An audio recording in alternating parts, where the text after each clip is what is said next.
Hello and welcome back to the Energy Flux podcast. I'm your host, Seb Kennedy, founding editor of Energy Flux. I'm here by beautiful Regent's Canal in central London, filming by one of my favourite buildings in London, which are the old converted Gasometer buildings, which you can see behind me there.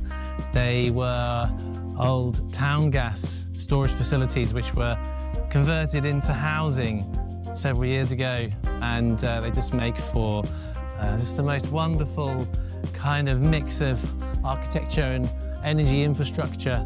So I'm going to give you a little tour of this really beautiful part of London on this spectacular winter's day, while I reflect a little bit on some of the themes from 2025 in the world of energy, gas and liquefied natural gas markets. And I have another listener question which seems very timely to address. So I might start with that actually, because I put out a video reel on LinkedIn earlier this week before appearing at a speaker panel of thought leaders invited by the Global Renewables Alliance to discuss the energy transition. I gave a kind of slightly alternative perspective to the renewables folks who were gathered there, just to explain to them the importance of gas pricing and gas markets when trying to understand the energy transition, the trajectory, the pace of investment, and also the kind of mentality, the mindset of policymakers as the markets evolve from the kind of crisis period into the new regime that's about to unfold, which I'll talk about. And in that video and in the event where I then subsequently spoke, I was talking about exactly that, the cheap gas, this new pricing regime that's coming with the glut of LNG, which is going to depress hub prices and make gas cheaper, make power cheaper in gas and LNG importing regions around the world. That's going to fundamentally change the entire outlook, I would say, for the rest of this decade. I think that the second half of this decade is going to look very different to the first.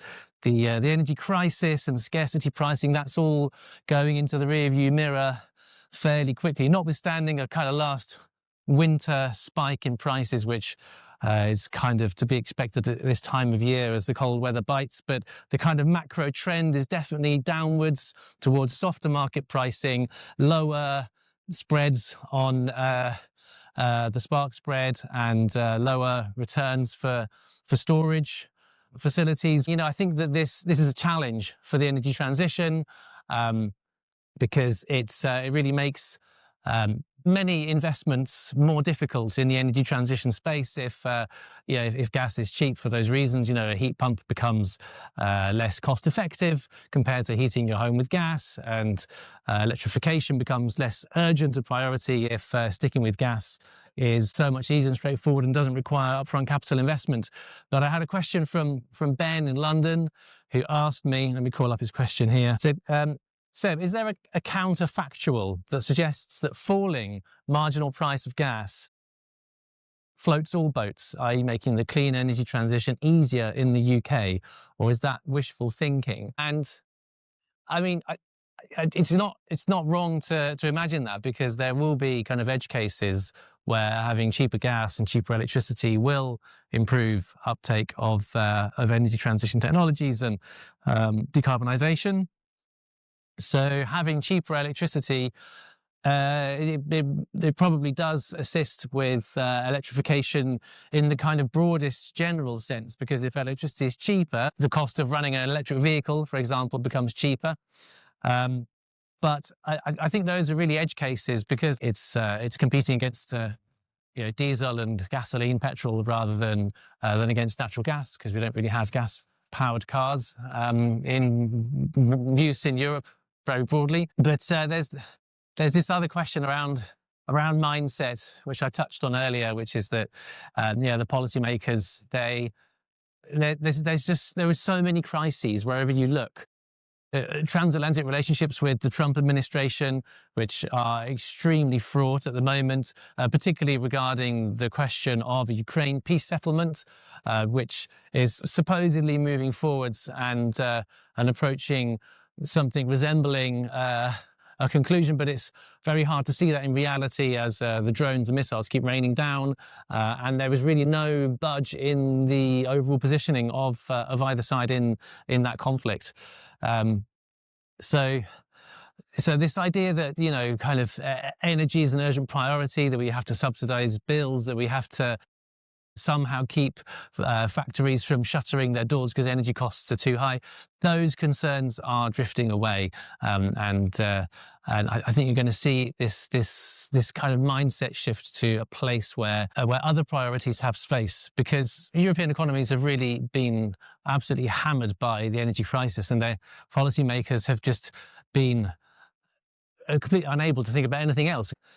Those concerns are going to kind of take a back seat, and that's a problem, because obviously, you know, the energy security and reliability and availability questions that were raised by the gas crisis, and that spurred things like kind of doubling down on renewables, on demand replacement of natural gas, on technologies that can push gas out of end-use applications.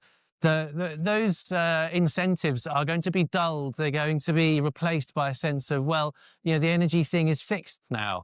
You know, the energy crisis is kind of fixed. We've got a few years. We can think about other things. We can think about migration. We can think about the rise of the far right in Western democracies. We can think about questions around, you know, social mobility, or the pernicious influence of mobile phones on the health and mental well-being of our young people, or we can think about all a myriad of kind of socio-economic issues that have really had to take second place during this really very kind of fraught few years. So, you know, it's hard for things like industrialization of the steel sector, or how to drive grey hydrogen out of refining with green hydrogen, or pushing to get that next 30-40% of the residual load decarbonised on power grids that are already kind of struggling to accommodate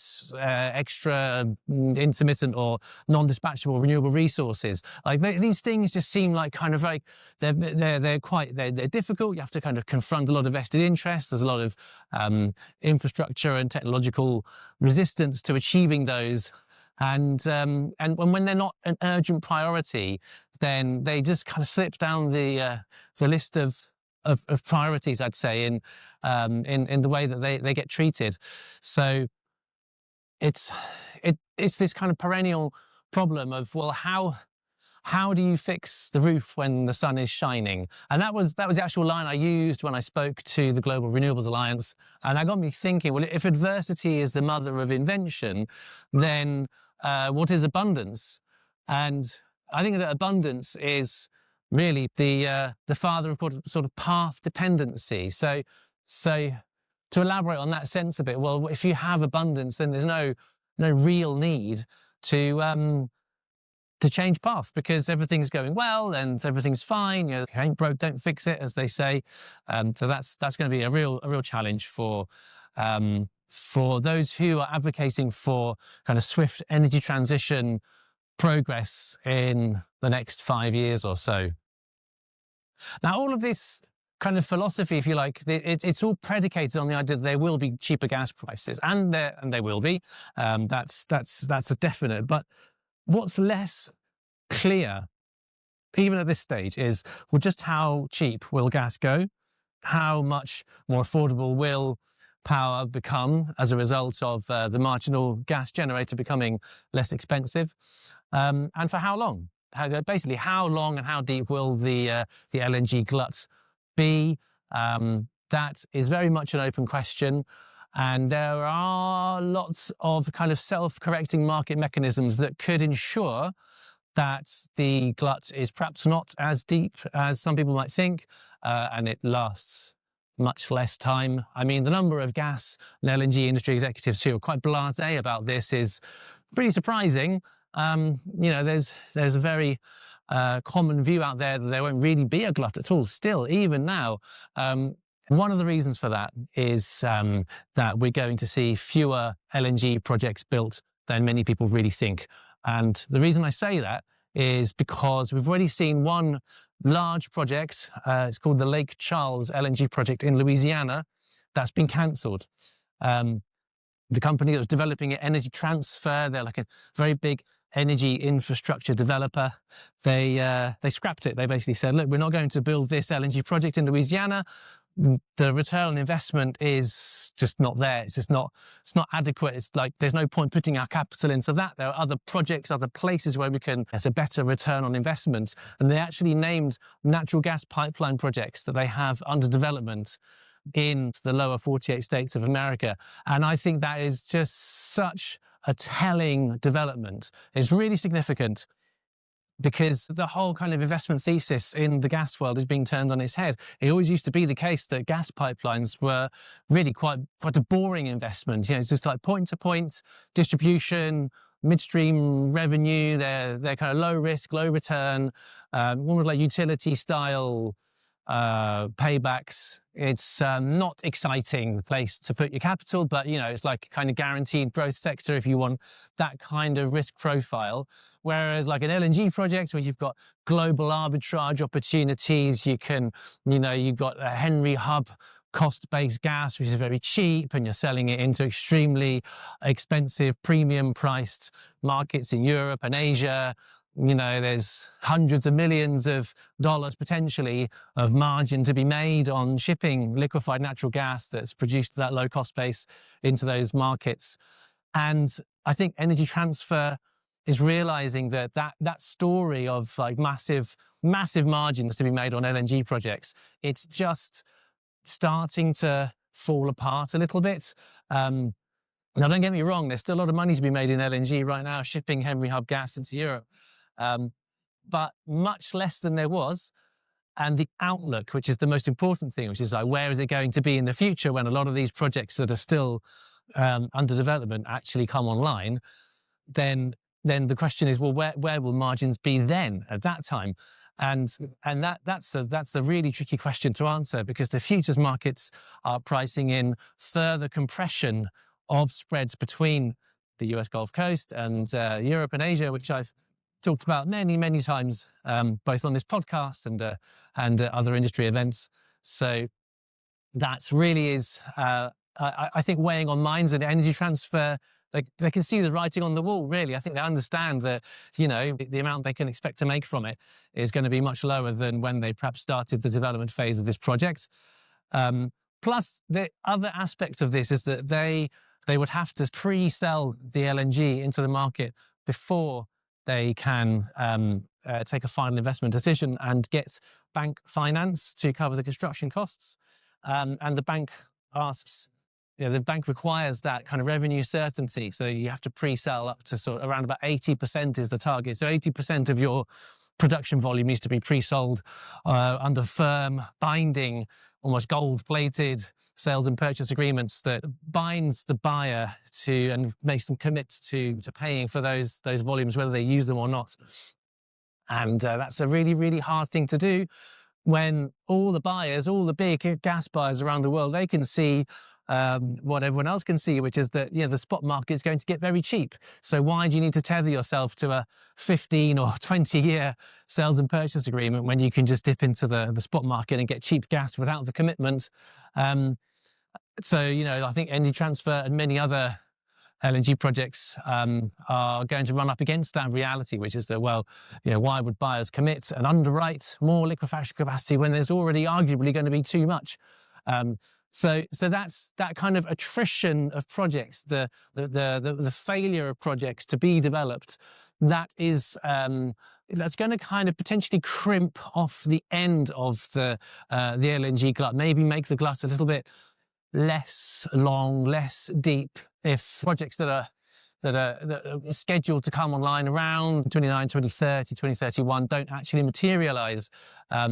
So that could affect the overall kind of arc of this abundant, cheap energy price place that I think we're going to head to as we face the second half of this decade.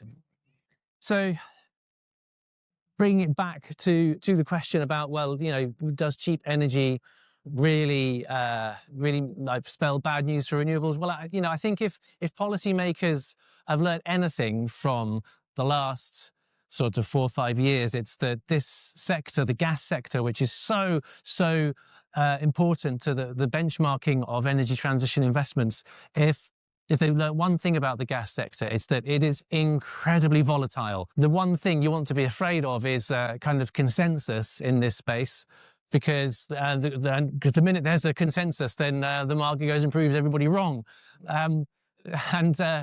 So this kind of consensus that we're going to have a glut is going to be very long, going to be very deep. I mean, I find it very compelling, but I do worry in the back of my mind that it becomes a bit too much of a mantra that doesn't get questioned. And I'm going to have to keep on my own toes and always reassess my own assumptions about where this trajectory is really heading, because if it changes, it can change dramatically, and it can catch a lot of people by surprise.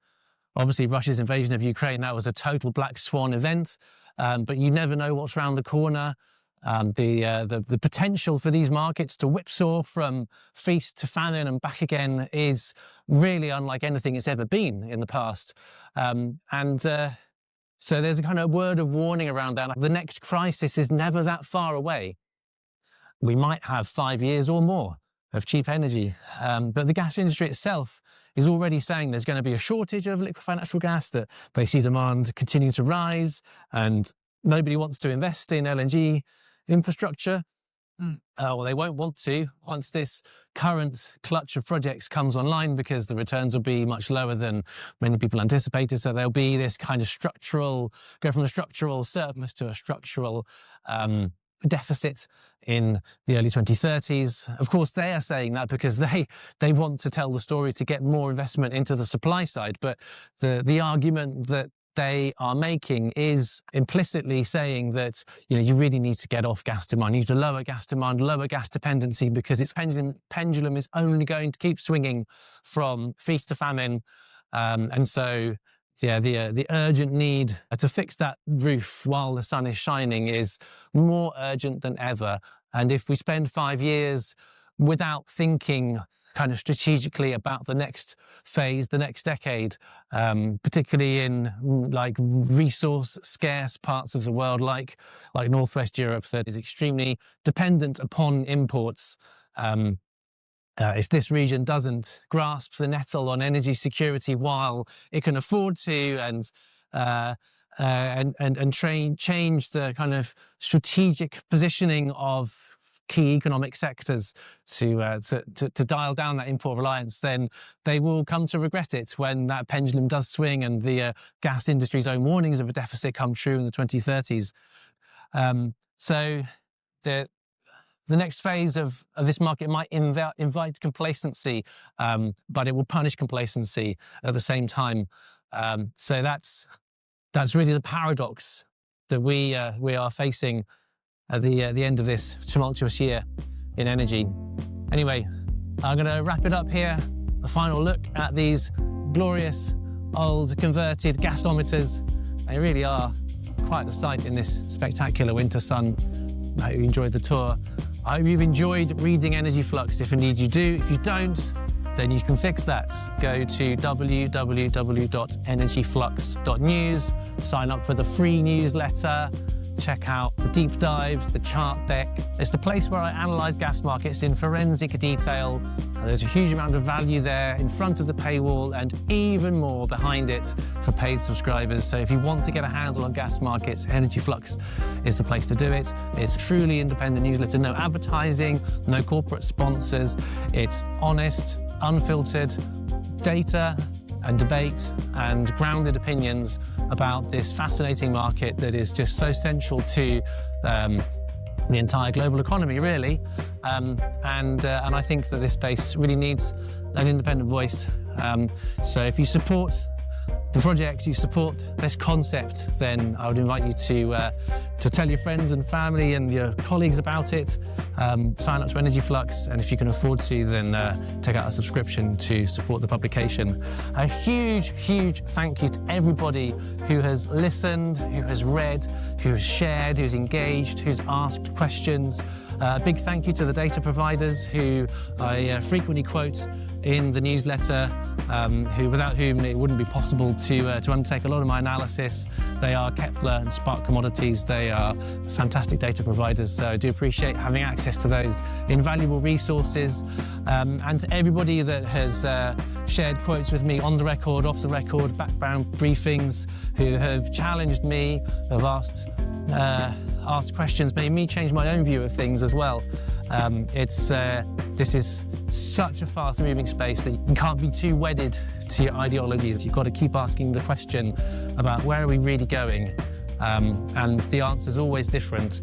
So that's why I'm going to keep doing this. I'm going to keep producing the podcast. I'm going to keep writing the newsletter. I'm going to keep engaging with people to figure this market out. So thank you again. Have a wonderful Christmas and New Year, and I'll see you in 2026.